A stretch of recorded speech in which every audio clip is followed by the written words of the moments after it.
dia, povo de Deus! Vamos estudar a lição da Escola Sabatina, parte de quarta-feira, 13 de maio. É isso aí, uma lição extraordinária. Estamos aprendendo aqui algumas técnicas muito importantes de como a gente deve desenvolver o estudo e a compreensão da palavra de Deus. A Escola Sabatina está abrindo um pouco a nossa mente justamente sobre isso. E hoje, na parte de quarta-feira, ela vem com uma lição extraordinária, porque vai apresentar o texto e o contexto. É o tema central da parte de quarta-feira. Texto e contexto, eles têm que estar unidos um com o outro. Hoje há muitas dificuldades aí, que pessoas pegam a palavra de Deus, leem um texto, e ali ele cria uma doutrina em cima daquele texto ali. Por exemplo, a imortalidade da alma. As pessoas pegam um texto só e dizem que a alma é imortal. Ele não pega todo o contexto ali. Mas hoje a gente vai analisar algo muito importante. Olha, nas Escrituras a palavra sempre ocorre em um contexto. As palavras sempre ocorrem em um contexto. Elas não estão isoladas. Uma palavra tem seu contexto imediato dentro de uma frase. Olha só que interessante.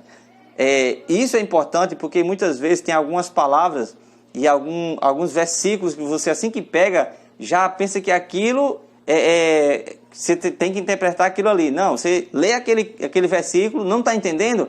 Vá lendo o contexto todinho para baixo, que você vai entender tudo que a Bíblia quer falar para você. E hoje a gente vai analisar Gênesis capítulo 1, verso 27, que diz o seguinte: criou Deus, pois o homem, a sua imagem. A imagem de Deus o criou. Homem e mulher o criou. Repara só, nesse versículo aqui, Gênesis 1, 27, houve uma repetição de bará. No original, bará criou.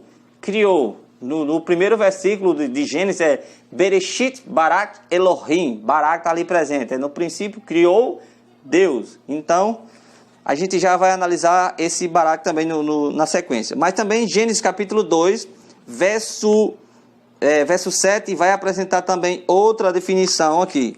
Gênesis capítulo 2, verso 7 diz assim: então formou o Senhor Deus ao homem do pó da terra e lhe soprou nas narinas o fôlego de vida.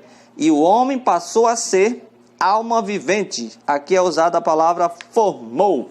E a gente vai analisar o seguinte: como podemos entender a partir dessas diferentes passagens, o contexto e definição de Adão. No original, Adão, a palavra hebraica para homem. Isso é muito importante que a gente vai analisar. A lição apresenta o seguinte: já vimos que a repetição do termo bará, que criou em Gênesis 1, 27, indica uma ênfase na criação do homem.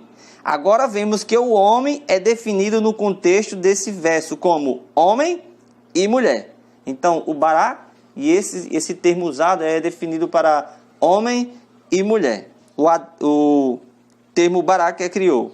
Isso significa que o termo hebraico Adão deve ser entendido nessa passagem como uma referência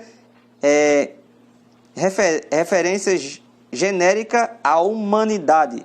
Então, a palavra Adão é uma referência genérica à humanidade, ou seja, como Deus todo criou ali.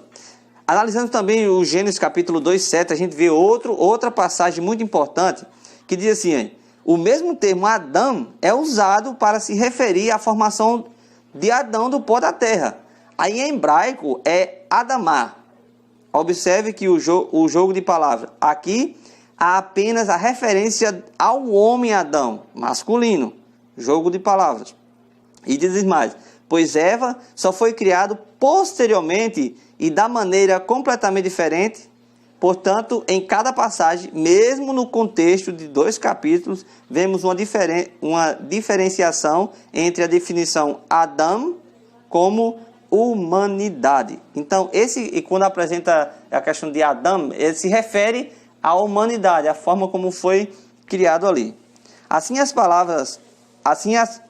como a palavra Adão ocorre em um contexto específico, o contexto da criação de Adão e Eva é encontrado no relato mais amplo da criação, visto que em Gênesis capítulo 1 e capítulo 2 é isso que se pretende dizer com a unidade maior.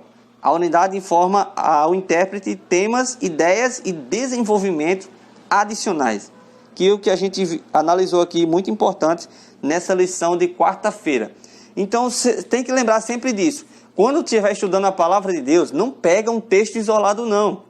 Você pega o texto e estuda todo o contexto. E a Bíblia vai explicar para você, vai abrindo a sua mente. O Espírito Santo vai trabalhando de uma forma incrível. O Espírito Santo quer usar você dessa forma. Quer que você estude o texto e o contexto. E assim ele vai clareando ali todo o significado da palavra de Deus. Então que Deus possa abençoar a sua vida nessa manhã. E que o Espírito Santo possa te usar para que você possa também ser uma bênção na vida das pessoas. Oremos conosco agora. Senhor Deus e bondoso Pai, muito obrigado por essa mensagem. Continua conosco, Senhor, em nome de Jesus. Amém.